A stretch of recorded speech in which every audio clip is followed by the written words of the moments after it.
என்னையா ஒரு அளவு இல்லையா, சுத்தி ரவுண்டு கட்டிக்கிட்டே இருக்காங்க.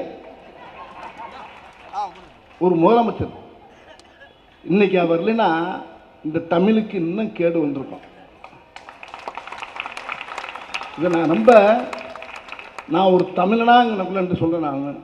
நான் ஒரு தமிழ் குழந்தை. நான் அந்த இது ஒரு உண்மையிலே ஒரு தொன்மை வாய்ந்த மொழிங்கிறது. எவ்வளவு போராட்டங்க. இவர் மட்டும் இல்லைன்னா அன்னைக்கு என்ன ஆகும்?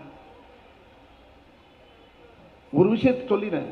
ரொம்ப அருமையான முதலமைச்சர், ரொம்ப திறமையான முதலமைச்சர்.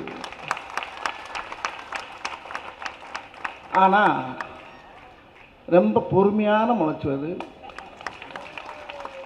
அதே நேரத்தில் பொறுமைக்கும் ஒரு அளவு இருக்கு. நம்ம முதலமைச்சர்கிட்ட அது கொஞ்சம் இவரை பார்த்து பொறுமையே கடுப்பாயிடுச்சு. இப்போ இவ்வளவு பொறுமையாக இருக்கிறது ஒரு மனுஷன். ஆனால் அண்ணா பொறுமையாக இருந்துக்கிட்டே அடிக்கிறாரு பாருங்க. மக்களுக்கு செய்ய வேண்டிய பணியை செஞ்சுக்கிட்டே இருக்காரு. போய்கிட்டே இருக்கு. வா வா வா வா வா, நீ என்ன வேணாலும் பேசு, என்ன வேணாலும் செய், என்ன வேணாலும் சொல்லு. வா ராஜா, வா ராஜா, வா, என்ன வேணாலும் யார் என்ன வேணாலும் பேசு. ஆனால் அவருடைய வேலையை கரெக்டாக செஞ்சுக்கிட்டே இருக்காரு. அதுதான் அவர்கிட்ட எனக்கு ரொம்ப பிடிச்சது. அவர் மட்டும் இல்லை, அதுக்கு அடுத்து வந்திருக்காரு பாருங்க, டெப்டி சிஎம் உதயநிதி சார். அவர் அதை விடுங்க, வேலை நிறையா இருக்கு. என்ன வேலை? மக்கள் பணி. ஒரு பாடல் ஒன்று அருமையான பாட்டு. சத்தியமே லட்சியமாய் கொள்ளடா,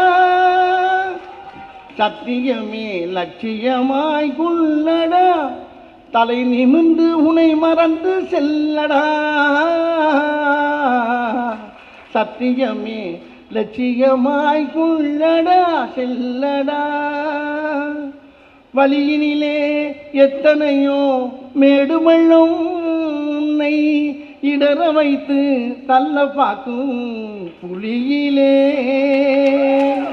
வழியினிலே எத்தனையோ மேடுமள்ளும் உன்னை இடற வைத்து தள்ள பார்க்கும் புலியிலே.